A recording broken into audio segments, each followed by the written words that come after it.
मानसिकता का परिचायक है, क्योंकि हिंदुओं का सबसे बड़ा पर्व जन्माष्टमी, रक्षाबंधन, जितिया का पर्व है, तीज का पर्व है।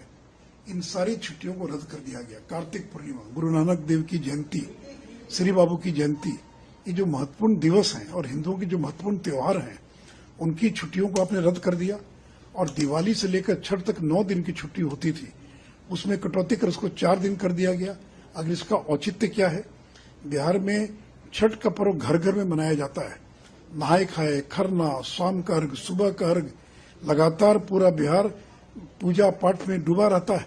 और स्कूल खोलेंगे तो बच्चे कौन जाएंगे? कोई भी बच्चा जन्माष्टमी या रक्षाबंधन के दिन स्कूल नहीं जाएगा।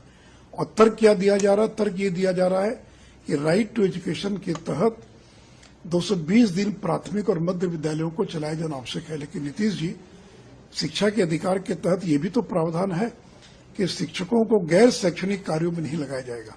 तो आपने शिक्षकों को जाति सर्वेक्षण में लगा दिया, मिड डे मील में लगा दिया, शिक्षकों को आपने गैर शैक्षणिक कार्यों में लगा दिया। कल कोई भी सरकारी योजना को अगर योजनाओं के अगर लाभ को वितरित करना है तो टीचर्स को लगाते हैं।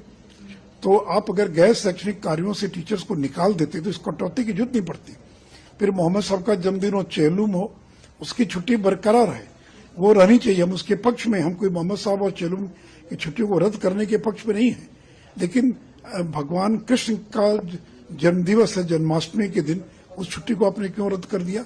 इसलिए जो जितिया, तीज, जन्माष्टमी, रक्षाबंधन की छुट्टियों को जो रद्द किया गया है और जो छठ, दिवाली की छुट्टी में कटौती की गई है, तो सरकार को अविलंब इस आदेश को वापस लेना चाहिए। ये हिंदू विरोधी मानसिकता का परिचायक है, क्योंकि हिंदुओं का सबसे बड़ा पर्व जन्माष्टमी, रक्षाबंधन, जितिया का पर्व है, तीज का पर्व है। इन सारी छुट्टियों को रद्द कर दिया गया। कार्तिक पूर्णिमा, गुरु नानक देव की जयंती, श्री बाबू की जयंती, ये जो महत्वपूर्ण दिवस हैं और हिंदुओं के जो महत्वपूर्ण त्योहार हैं, उनकी छुट्टियों को आपने रद्द कर दिया। और दिवाली से लेकर छठ तक 9 दिन की छुट्टी होती थी, उसमें कटौती कर उसको 4 दिन कर दिया गया। अगर इसका औचित्य क्या है? बिहार में छठ का पर्व घर घर में मनाया जाता है। नहाए खाए, खरना, शाम का अर्घ, सुबह का अर्घ, लगातार पूरा बिहार पूजा पाठ में डूबा रहता है। और स्कूल खोलेंगे तो बच्चे कौन जाएंगे? कोई भी बच्चा जन्माष्टमी या रक्षाबंधन के दिन स्कूल नहीं जाएगा। और तर्क क्या दिया जा रहा है? तर्क ये दिया जा रहा है कि राइट टू एजुकेशन के तहत 220 दिन प्राथमिक और मध्य विद्यालयों को चलाया जाना आवश्यक है। लेकिन नीतीश जी, शिक्षा के अधिकार के तहत ये भी तो प्रावधान है कि शिक्षकों को गैर शैक्षणिक कार्यों में नहीं लगाया जाएगा।